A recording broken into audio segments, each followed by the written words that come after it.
My Govanen, welcome to the Tolkien Lore Channel. I'm the Tolkien Geek, and as promised, I am doing a video today on things that Jackson actually got right in his Lord of the Rings trilogy. And specifically, what I want to talk about are little details that you'd probably have to be a pretty significant fan of the books to even notice, because there's a lot of things that Peter Jackson did right in making the movies, and there's a lot of things that, it's just he doesn't deviate from the story all the time, so I'm not going to give him a whole lot of praise for simple stuff that you almost have to get right to even keep the story the same. But there are details in the Fellowship of the Ring where Peter Jackson pretty much nails it. Not all these are 100% perfect, but they're at least very obvious to readers of the books who know them well, such that when you watch the movies for the first time, you're like, ah, yeah, I see what you did there. So, without further ado, let's take a look at the things that Peter Jackson definitely got right in the Fellowship of the Ring. Before we get to the video, I'd like to talk to you about something new that I've discovered that may help you. One of the things that I'm interested in besides Tolkien is staying healthy and fit, and one of the areas that I've discovered that I've been lacking is my feet. And one thing that I've done recently to start helping my feet is wear barefoot shoes. What's a barefoot shoe, you may ask? Seems like a contradiction in terms. It's a shoe with many different qualities, but some of them include a wider toe box so that your toes can actually spread apart and do their natural thing, a very flexible sole so that your feet can use their natural range of motion, a very thin sole so you can actually feel the ground beneath you and your feet can adapt to what's going on, and no drop between the heel and the toe so that you're not constantly at an elevated heel position, which has effects on your posture. I've started wearing these recently and I really love them. These are from Zero Shoes. The name Zero is spelled with an X, as you can see, and they have an affiliate program, so I have a link in the description. If you want to try barefoot shoes for the many benefits that they may have, you can buy a pair and it'll actually help out my channel. These that I have are the Prio. They also have a Prio New version, a Prio Neo, which is a slightly updated version, but these work just fine for me. I love them, and ever since I started wearing them, I can't stand wearing normal shoes anymore because I can feel the regular shoes crushing my toes together, and these don't. So I really like these. If you feel like you are interested in wearing barefoot shoes, and you can find lots of videos on YouTube explaining the benefits and all that. One of the other cool things that Zero does as a company is when you buy their shoes, they will actually give you a bunch of videos and articles that send you links to those that you can use to learn how to get into wearing barefoot shoes and how to transition from a normal shoe to a barefoot shoe. If you already walk around barefoot a lot at home and don't wear shoes that often, it may not be that much of a transition, but it might otherwise, so that can be really helpful. So if you're interested in this, take a visit to their website, check them out, see if you're interested in, buying their products, and like I said, if you do, it does help my channel if you use the affiliate link in the description. Thanks a bunch. Now back to the video. So the first thing to lead off with here is pronunciation. Now, is the pronunciation always perfect in Peter Jackson's Lord of the Rings? Probably not. But for those of you who remember the earlier movies that came out, the Rankin Bass and the Ralph Bakshi, pronunciation was definitely not their strong suit. And you have to give Peter Jackson credit and, his entire crew for trying to make sure that a lot of the Elvish names and all this stuff actually get pronounced the right way, because anybody with a copy of the Lord of the Rings can look at the appendices in the back and see, this is how this name is supposed to be pronounced. This is how this name is supposed to be pronounced. This is how this name is supposed to be pronounced. And when you watch a movie where they just constantly mispronounce names, and even in the case of Ralph Bakshi's film, deliberately change Saruman to Ahriman for about half the movie, just so as not to confuse it with Sauron, but thereby making it more confusing because it's like this guy is both Saruman and Ahriman, like who's confused here? Comparing it to these older movies, Peter Jackson's clearly wins in terms of the pronunciation department. And it was also a really nice touch that he gave us some lines in Elvish. Now, Is that 100% correct according to the way Tolkien would have done the language? Probably not. They had to hire a guy who kind of had to fiddle around with some of the things that weren't really filled in the gaps, let's say. At least that's my understanding of how they did it with some of those lines. But the point is, Peter Jackson actually did put some effort into making sure that the fans of the books would actually get, something like a Middle-earth experience in terms of the pronunciation. Now, obviously, this goes beyond the Fellowship of the Ring, but it definitely set the tone, and it definitely helped a lot for those of us who were looking for something that was really true to the book. Here's another really minor point, and this is the Hobbit's passion for mushrooms. This is kind of a passing remark in the prologue in the book, and then, of course, we get a lot of stuff about mushrooms when it comes to Farmer Maggot in the book. We skip Farmer Maggot for the most part in the movies, but in running from Farmer Maggot, they actually land in some mushrooms, and it becomes immediately clear that all of the hobbits are very interested in mushrooms, except Frodo, who is having like a psychic moment with the ring and the Nazgul, or who knows exactly what's going on there. But the point being, it's a pretty good way of not having a huge aside, but nevertheless conveying that idea that hobbits are very, very into mushrooms, and they are so interested in them. Like, the way it puts it in the book is, it surpasses even the greediest likings of the big people. And so in the scene in the movie, Merry said, it was just a shortcut. And Sam says, shortcut to what? And Pippin says, mushrooms! And, of course, everybody rushes to the mushrooms except Frodo. And, in fact, the other two just splat Pippin back down, even though his face is, like, right in front of a pile of something. They're that interested in getting the mushrooms.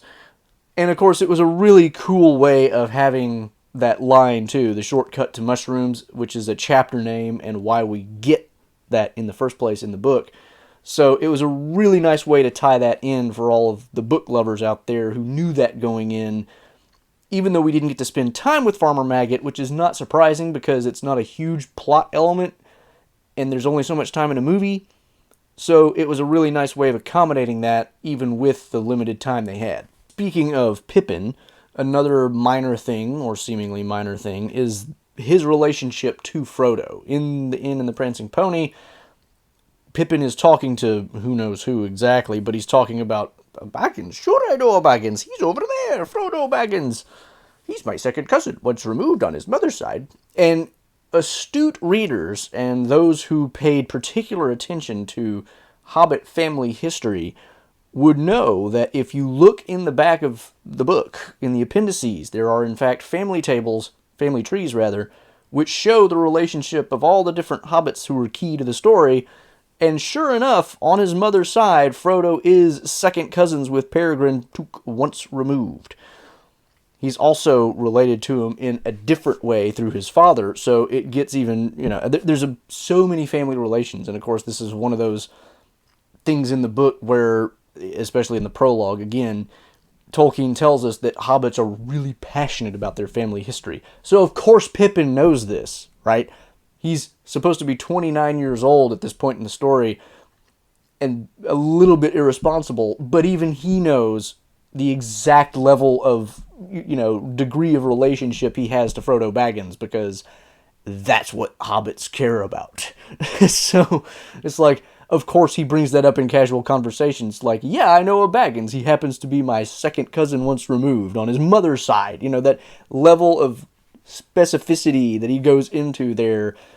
It's like, yep, that's hobbits right there for you. Now let's skip ahead a bit to Lothlorien, because there are a couple of points about Galadriel which Peter Jackson pretty much nails. Not 100%. There's one element where he's maybe a smidge off, but it's hard to fault him here. The first point, and this is one that I noticed really early on and was kind of impressed by, which is, in the book, Galadriel is said to have a voice which is deeper than woman's wont.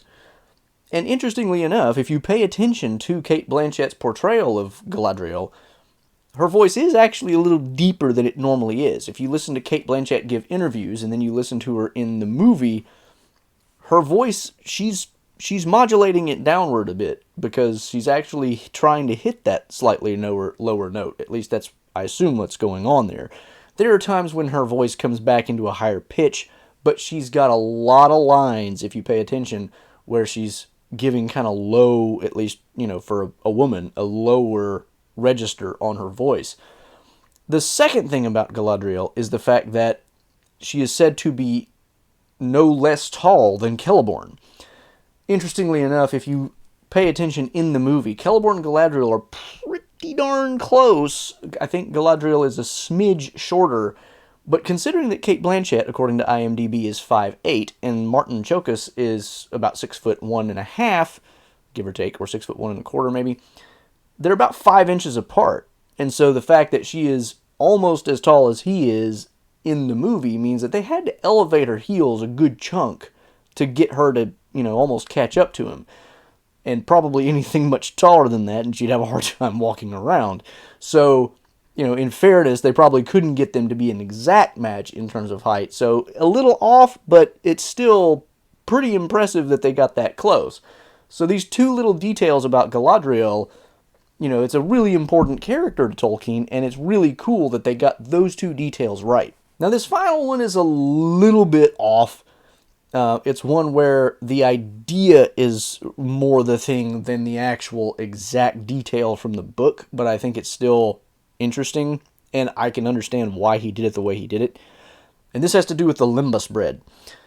The Limbus bread in the book is, when Gimli first sees it, he thinks, this is cram from, it's like whatever they make in Dale, which is useful but not very tasty.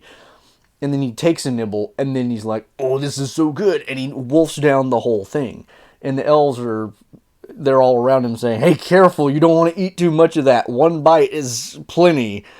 And, of course, in the movie, they do this a little bit differently. It's, Legolas pulls one out, and he's like, oh, this is Limbus. One small bite is enough to fill the stomach of a grown man. And then Merry looks at Pippin and says, how many did you eat? 4. And then, of course, passes gas because it's Pippin. So here we get Pippin admitting to having eaten 4, and we don't see him scarf it down like Gimli apparently does in the book. But it does kind of convey that same idea that it's quite a nice thing to eat, and it's, of course, understandable why Peter Jackson picks out the Hobbit to be the one who's like the foodie of the group, and therefore eats a whole wafer of Limbus, even though, or 4 in this case, even though he doesn't need to. And it also kind of speaks to that whole idea too of hobbits being very fond of eating lots of food all the time. There is in fact a line in the context of Bilbo's party where it says that bringing up hobbit children took a lot of provender.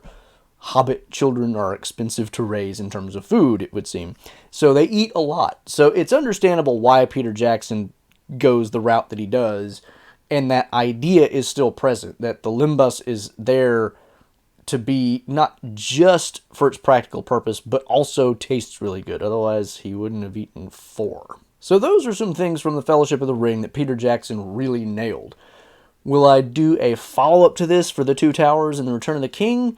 I don't know. I've been thinking about those, and I'm trying to think of minute details from those books that he really got right in the movies, and I'm having a hard time coming up with some equally good examples for those two, because the story starts to diverge a bit more, he takes a few more liberties, and there's not necessarily a whole lot of little details like this that get picked up on quite as well as in the Fellowship. Because the Fellowship really does, I think, have the most of the kind of deliberate pointers to the movie, like the whole shortcut to mushrooms thing.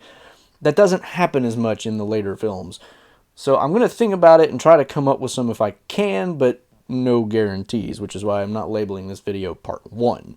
That said, if you did enjoy the video and appreciate the fact that I can appreciate Peter Jackson, like some of you think I can't, please do give the video a thumbs up, share it around, subscribe for future content. If you're on YouTube, make sure you click that bell icon. Check the description below for support links, social links, join my Discord, follow me on the platform formerly known as Twitter for Tolkien-related trivia questions, and of course you can check that Zero Shoes link below if you're interested in some minimalist shoes. Until the next time, I'm the Tolkien Geek signing out for the Tolkien Lore channel. Namarie. Thanks to all my channel supporters, especially elf friends Paul Leone and Nathan Dufour.